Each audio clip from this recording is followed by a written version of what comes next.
Skin contact or maceration particular, also known as amber wine or orange wine, is a winemaking operation with the aims of extracting flavor compounds and coloring from the grape skins into the grape juice or wine. Partly inspired by the likes of Gravner in Friuli and the traditional winemaking techniques in Georgia, winemakers have been experimenting with fermentation and aging in modern copies of amphora made of clay and occasionally concrete.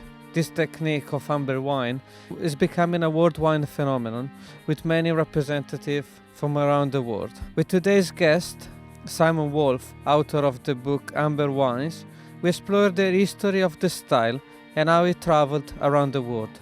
What considerations need to be taken when producing amber wines, and the recent classifications of amber wines. If you're enjoying the podcast, remember to subscribe and to leave a comment. But now, on with the show.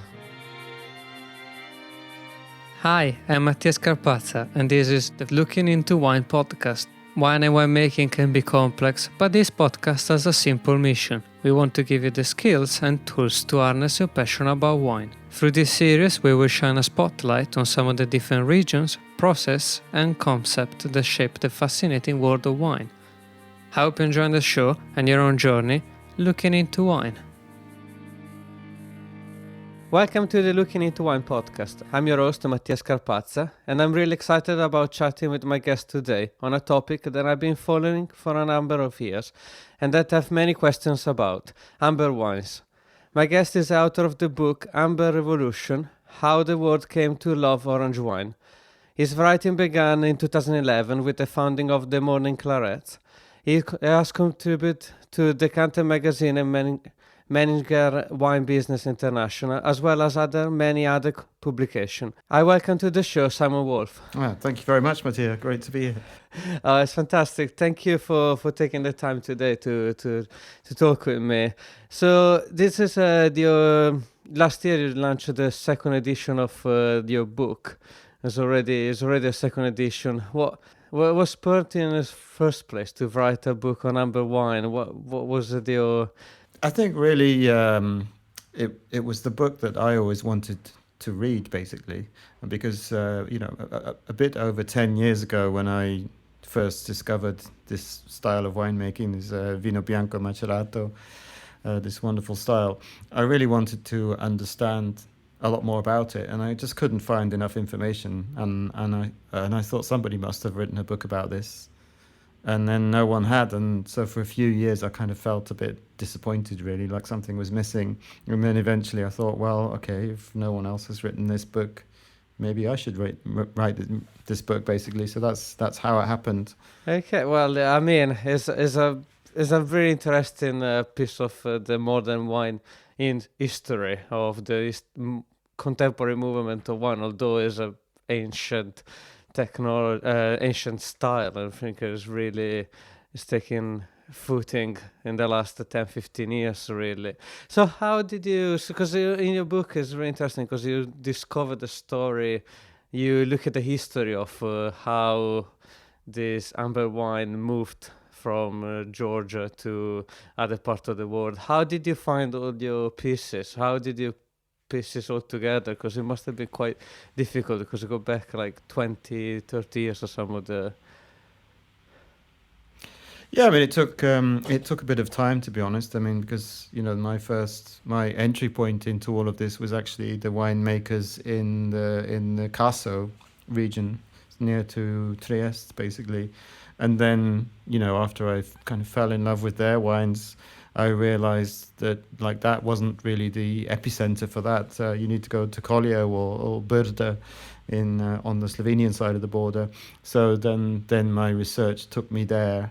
And then, of course, I realized that, Georgia is such a massive part of this story. So it was step by step, really, just making connections, talking to people, and then trying to figure out all the pieces of the puzzle, trying to work out who influenced who and how this style of wine came back into our consciousness. Yeah, and I guess part of the pivot point for the book and for the history was Josko Gravner in Friuli. How did he? Because he was a historic that it didn't. How did he came to learn about this the technique? What was his learning process? How did he discover the maceration?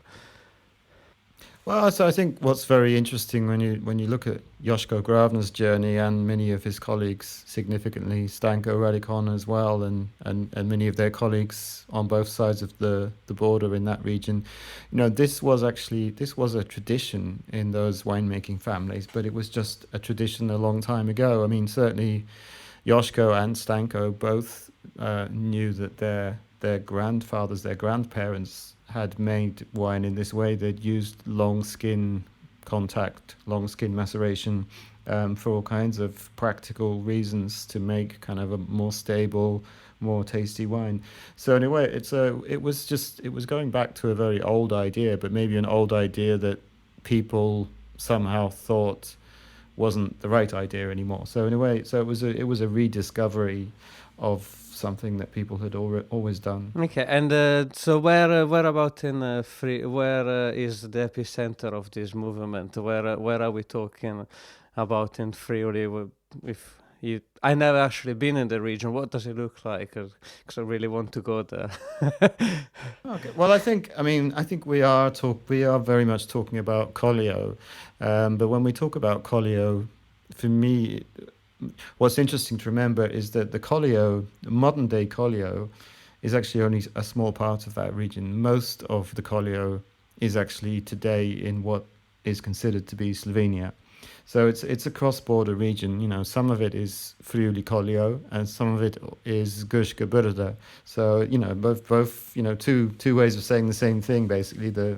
As you know, Collio hills, Burda hills, two languages, two cultures these days, but it's very much one region. So for me, you have to go to a village like Oslavia. I think Oslavia for me is probably the epicenter, because you have not only Gravner and Radikon, but some of, if you like, what I would call their disciples. You have Dario Princic, you have La Castellada, and so on. And then as you go into Slovenia, you have people like Alex Klinec, Janko and Tamara Stekar, many other producers, Blazic. It's a real hot spot in the hills around Gorizia, basically. And I think the thing about that landscape as well, it's a dramatic landscape. It's where the Collio reaches its steepest and most dramatic. So you have these amazing rolling hills and vineyards kind of tumbling down the hill. It's an amazing landscape, and it's an amazing terroir, I think. Lots of sun, lots of this kind of stony ponca, this kind of decomposed slate soil. So it's a really amazing place to make wine, and it's a particularly amazing place to grow a grape variety like Ribolla Gialla or Ribolla, to give it its Slovene name. And that grape variety, I think, has been really, really important in this rediscovery, because it was basically through Ribolla Gialla that Gravner and Radikon realized that there was something that they could change. Ribolla Gialla was the key to unlocking this technique, because that's the grape variety that really demands long skin contact. It demands to be vinified in this way if you want to get the best out of it. Yeah, I was going to actually, one of my questions I had for you was why is Ribolla Gialla so prone or so well adapted to make this skin contact out of all the grape varieties and Friuli has? Why was Ribolla Gialla the one that is taking the strongest footing for skin contact and maceration wine in Friuli? And I think a big part of it is that it just has very thick skins, and it's also, in my opinion, it's a grape variety that is actually, it's a bit neutral. So if you make a fresh white wine from Ribolla Gialla, it doesn't have a strong personality really. It doesn't have a strong fruit character. It's not aromatic. If you want to unlock what is special about that grape variety, then you really need the skins. And then with the skins, it just takes on this completely different character. It becomes complex, noble, structured, a wine that you can age. It just turns into something quite magical. And I think people knew this 100 years ago and longer, but it took a while to rediscover it, in an age where we have this kind of modern obsession with pale white wines. And so for Gravner and Radicon, they were both somewhat frustrated. They knew that they had this amazing grape variety in their vineyards, but somehow they also knew they just weren't getting everything out of it. And it took a while before the penny dropped, and they realized the reason we're not getting everything out of this grape variety is because we're not using the skins. So we need to start doing that. Yeah, exactly. I mean, for me, Friuli is. I was there a few weeks ago in another part of Friuli, but Friuli is always a region that has a lot of very interesting history because there is a quite close off region. They like to stay on their own wineries, and they love their land. And how did that help producing this style? What do you? Because other region they would look at other countries or other regions. Yeah, I don't know. I mean, you're right. It is. I think people are very individualistic. I know this is very much it can be the character of people in Friuli. But what's interesting is that in the 90s, you had this group of winemakers who really wanted to push things, and they really wanted to see what they could do to improve their winemaking and make something that was more authentic. And this was a group of Italian and Slovene winemakers, Gravner, Radicon, Mlečnik, the guys, the Benza family from La Castellada, Angelino Maule from La Biancara. It was a group that would all go on to be incredibly influential. But what they did is they worked together. They came together and discussed wine and tasted wine. And I think that was very important for developing these ideas. And I think, nowadays, as you say, it's much more common for winemakers to travel widely and experience wine in many different cultures and countries. But in the 90s, they kind of looked to each other, and I think that group was very important to have a climate for experimenting. Yeah, and obviously trying then they looked at the Georgian, where Georgia has a sort of the epicenter of the style or the arbor, the crater of the style 2000 old years ago. How did how do you think then Georgia is different to the other style of orange wine? What are they making differently if you are looking to compare Friuli to Georgia? Or Yeah, I think the big thing, I mean, Georgia became a bit of an obsession of Joško Gravner's. I think it was for Stanko Radikon and others that was less important. I think they still wanted to stay in their own culture, but Joško got fascinated by this idea that this is one of the most ancient forms of winemaking that people are still doing. And I think that the interesting thing about Georgia, I mean, in Georgia, the winemaking it's a tradition based on clay. It's a tradition based on doing everything in these huge clay pots. These, we shouldn't really call them amphoras, so let's call them qvevris, as the Georgians do. Whereas, and that's in contrast to, I think, European traditions, which certainly in the last 100 years or so have tended to be much more about using wood, using oak or other woods to ferment or age your wine.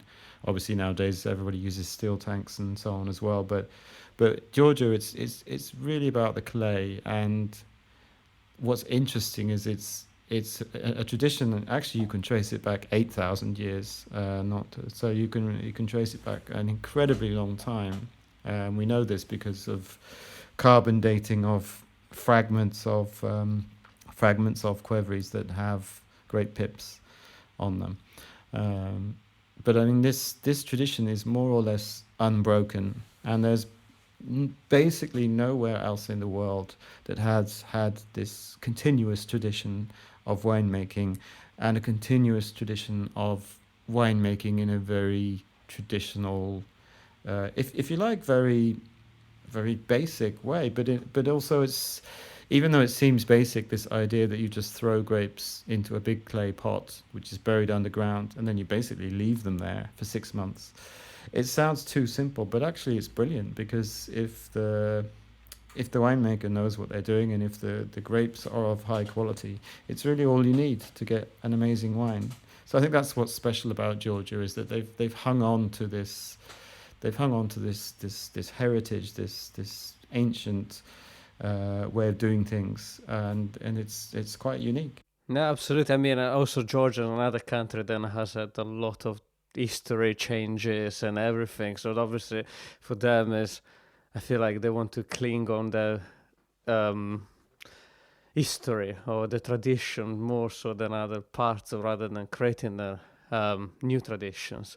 When you were talking about the 6 months of aging and everything, what are the, for you, what are the main consideration to when to do when producing an orange wine or an amber wine? Let's call it amber wine because there's a better term. But what are the main consideration for you to actually achieve a very good amber wine? I think, I mean, in many ways, it's no different to any other form of winemaking. You know, it's very, very important to start with really top quality grapes. You know, you need healthy grapes that are not underripe, not overripe, not moldy. You know, that has to be that's the most important thing, really. It's what comes out of the vineyard that defines everything else. Um, and then after that, really, I think it's, you know, with any style of minimal intervention winemaking, such as making orange or amber wine, it's about sensitivity. I think it's about not doing too much, just giving the grapes the right environment to ferment and age and mature, and just doing enough to gently coax them in the direction that you want, but not intervening too much, and not not taking it too far away from what nature provided, I guess. But I think that there are lots of things that we can talk about that, I mean, that apply to orange wine, but it applies to all wine in a way. You know, to me, it's really important to have balance. It's really important to have elegance and harmony in these wines.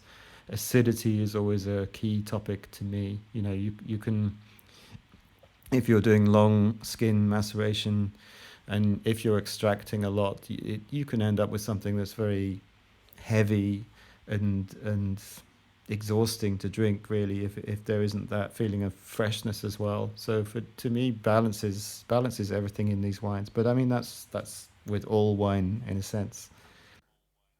No, absolutely. And I mean, the acidity definitely plays a really important element in there because there is the touch of tannins coming from some of the grape varieties. So there is a nuances in there, an extra layer of richness. And on the opposite side, then, what do you wish producers that are coming into? Because obviously now it's becoming a global sort of a lot of region around the world are coming into this. A lot of producers around the world are coming into this style. What do you what do you wish producers do get it earlier in the process of experimenting with maceration wines? I Maceration. guess, yeah, I don't know. I'm always happy when I see winemakers questioning how they can use this method, and maybe I think there was a bit of a fashion maybe 5-10 years ago, yeah, maybe 10 years ago, maybe even longer, where I think when people discovered this winemaking method, suddenly it became not just acceptable but maybe fashionable and really interesting to make wines with long skin contact. so a lot of winemakers kind of really pushed it to the limit. They're like, okay, what about if we make something with 1 month of skin contact or 3 months of skin contact? And many winemakers in Slovenia, actually in Brda and so on, they were really going for like very big tannic, massive wines, sometimes with a slightly oxidative character as well. And I think what I really enjoy, what I've seen happening in the last 5 years or so, is that people have realized it doesn't have to be all or nothing, that they can dial that back and do something which is maybe a bit more subtle, a bit more elegant. I guess it's kind of like in the 1980s and 1990s, like winemakers all over the world went crazy for French barriques. The 80s and the 90s was really the age of, okay, if we're making good wine, it has to be aged in new oak, and it has to have this big oaky flavor, and everyone went crazy about it, and it got completely over the top. And then there was an adjustment when people actually realized, actually this is too much. We need to, you know we can be a bit more refined about this. And I think the same thing has happened in the world of orange wine in many ways. We've gone through that period of getting a bit overexcited about it, and now winemakers, I think, are really, they've increased their skill with this technique, and they're applying all the rules of balance and restraint, which is something I really like to see. I think what I'm also enjoying is the huge diversity of styles within orange or amber wine. I mean, it's such a variety of wine styles, and sometimes when people say to me, they say, "Oh, I don't like orange wine," and I say to them, "Well, what do you mean? That's like saying you don't like white wine. The variety is as big. Do you mean you don't like big tannic wines, or do you mean you don't like the more fruity style, or you don't like the more aromatic style, or it's such a huge variety of possibilities depending on where in the world you might be, what grape varieties you have, how much skin contact or extraction you choose to give the grapes. So I think there is a whole world of possibilities out there, and it's great to see winemakers exploring. I can think of many different regions experimenting with all the different grape varieties, and also you start seeing them from all over the world. How did, by the way, when I understand how they got to Friuli. I understand the history from Friuli to Georgia and way back. How did then amber wine travel across the world? What is the next step? How did Yeah, I think it's a good question, and I would say, I think there's two parts to this story. There's one important point which, some people who've been around in the wine world a lot more than me have pointed out to me on several occasions, and that is that in many parts of the world this style never went away. I mean, if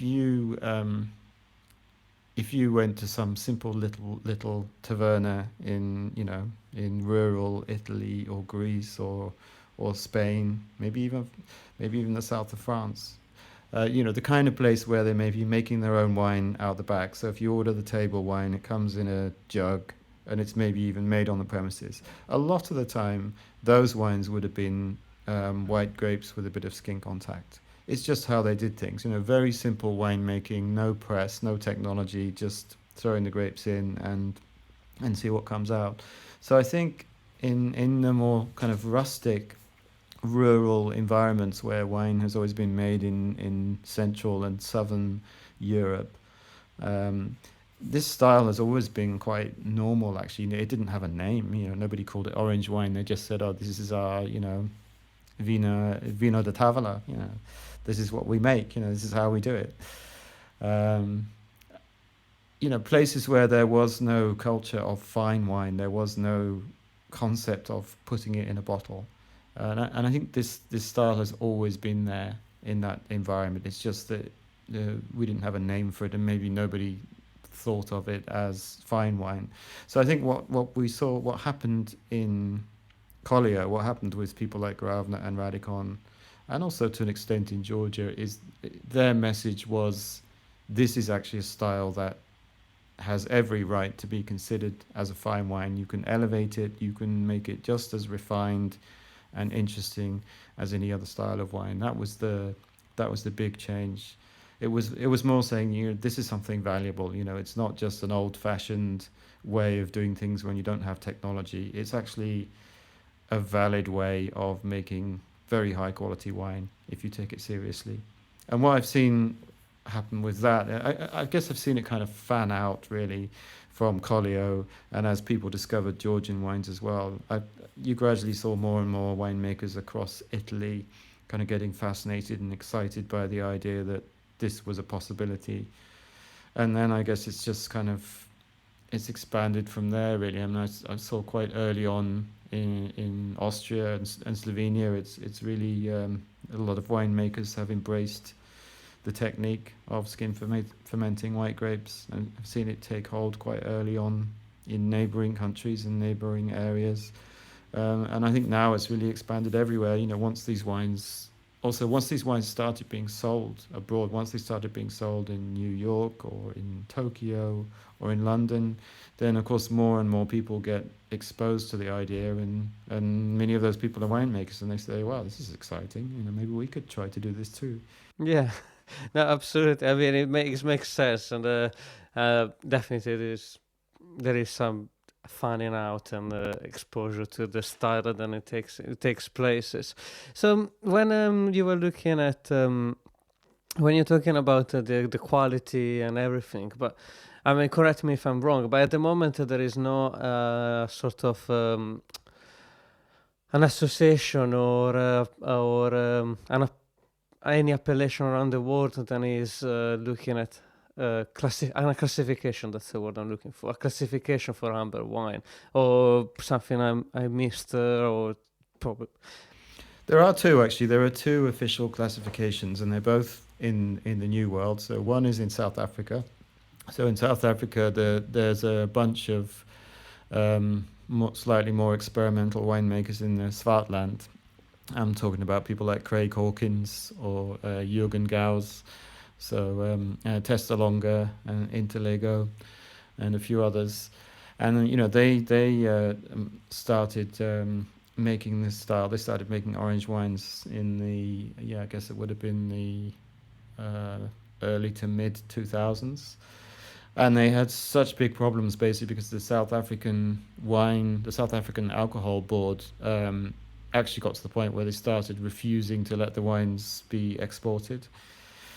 And so the solution was that these winemakers got together and said, look, this is ridiculous. How about, we'd like to suggest some new classifications that allow these wines to be, allow them to be classified and put up for sale, basically. So there's a couple of interesting categories in South Africa. There's a category called alternative white, and there's a category for skin fermented white wines as well. Because otherwise these winemakers were finding that the people who were tasting the wines they had so little understanding of them that they were just failing them and saying this isn't fit to be sold.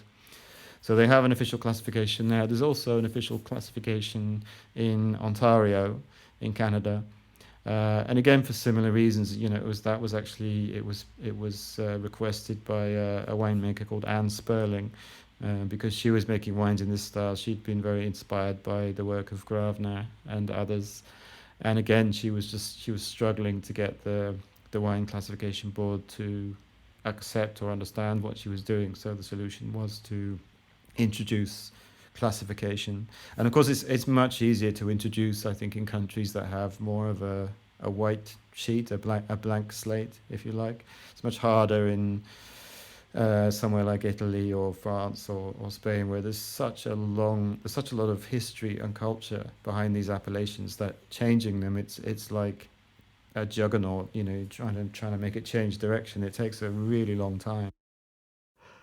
There's a lot of bureaucracy as well. That probably is more. I mean, it's interesting. Like how for me, South Africa is one of the most interesting region at the moment. It's becoming a lot of movement on there, and I was really happy to hear them they're doing this classification. When you talk about like the producer in Canada being inspired by Grafner, who were the sort of like, because for me I'm thinking like these iconic producers like Grafner, Selos, or other producer, they have their students. Who would be like the students from a Grafner perspective, or do you know of someone who has spent time with him learning the aside maybe the neighbors?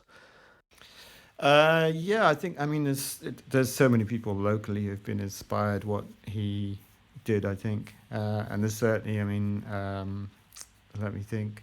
I mean, certainly all the people that he was working with in the 90s, I think, many of them were, I think he very much mentored them. Certainly people like Walter Malechnik, I think, was definitely hugely inspired by Gravner.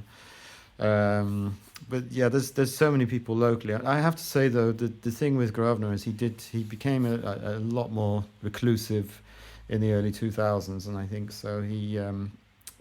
I think he felt like he was having a hard time focusing on what he really wanted to do. So he kind of pulled back a little bit from that. But yeah, there are certainly a lot of younger winemakers in the area, in the Collioure area, um, who've been very inspired by what he does. So yeah. And if you were to start now, then you seen this opening globally to the style, where are you looking at? Were you getting very excited about the style they're producing?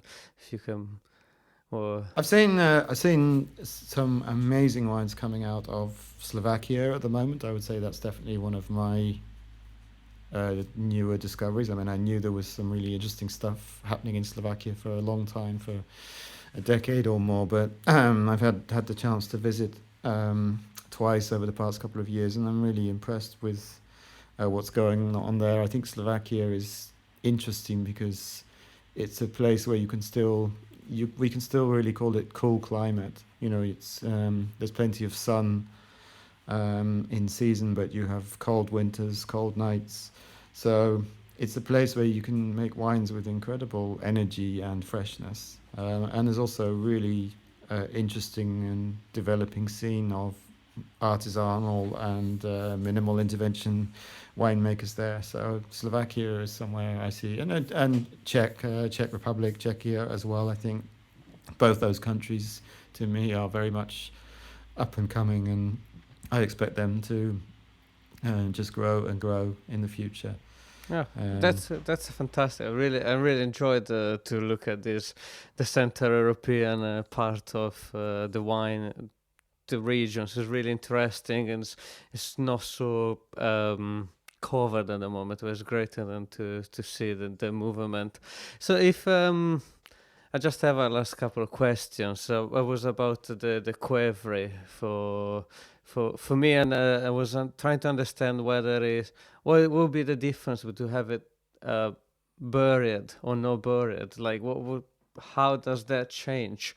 Like yeah, because I saw some wineries that keep their amphora above ground and some below ground, some halfway through. So so there's a yeah, I think. I mean, the thing about burying it is there is a big advantage, and that's that you get this form of natural temperature control. You know, when you have a massive clay object like that buried underground, the temperature is very stable. It doesn't get too hot during fermentation. It doesn't get too cold during the winter when the wine is resting and aging. So I think it's a great solution for temperature management. Of course, it's a bit impractical because getting wine in and out is hard work, and cleaning is hard work. Really, the only way you can clean a Quevri once it's been buried is to just climb inside. So it's hard work, but there are advantages.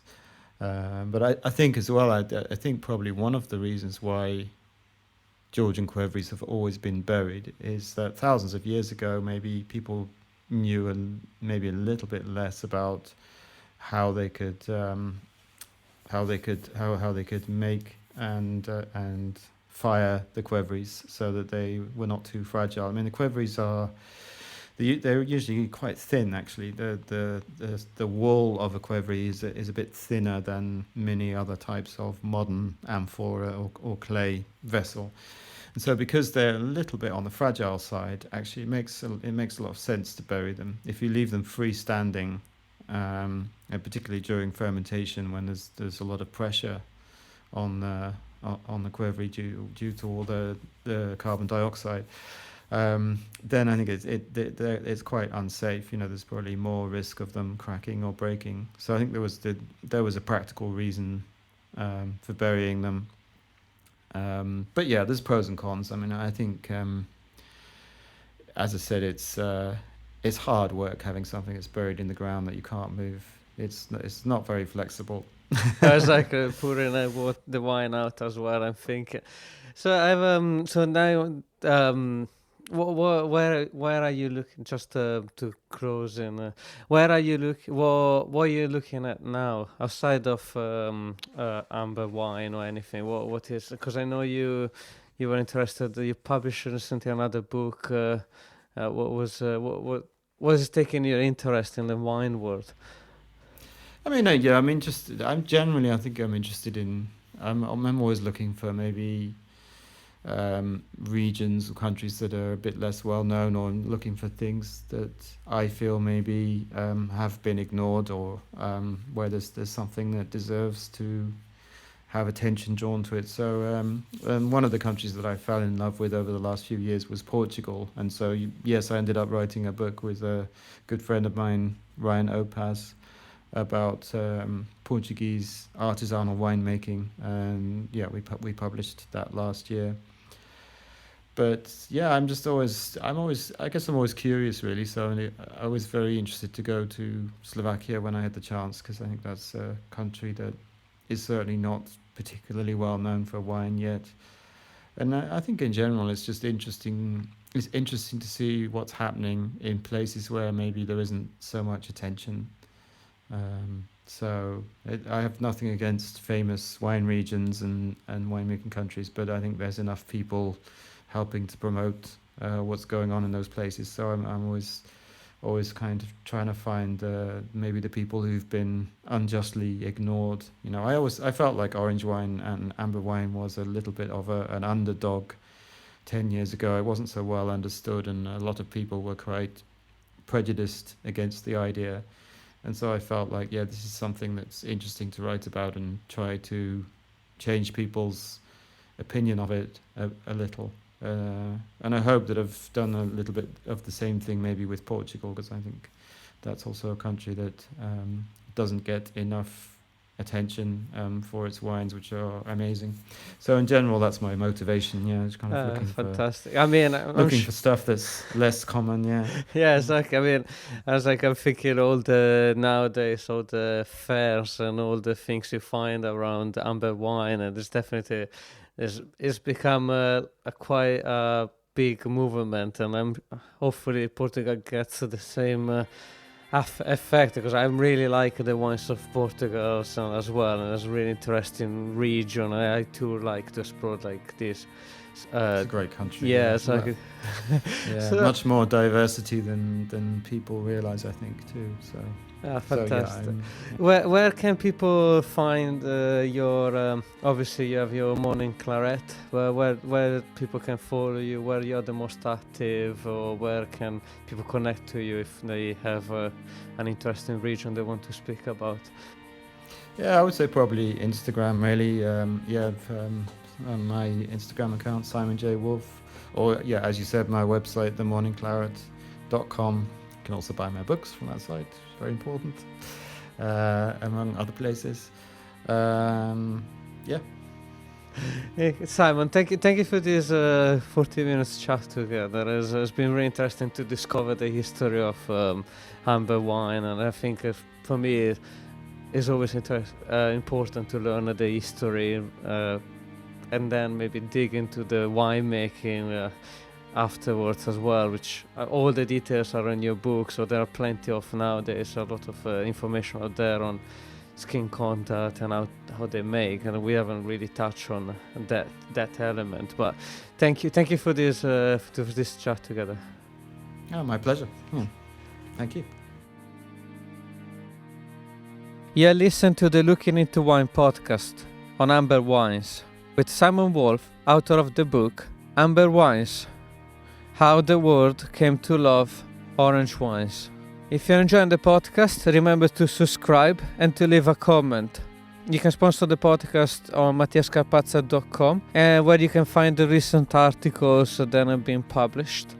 You can find the Looking into Wine on Apple Podcasts, Spotify, Amazon Music, and every major listening app. Music from Samuele Di Nardo, editing and mastering from Tommaso Ascoli.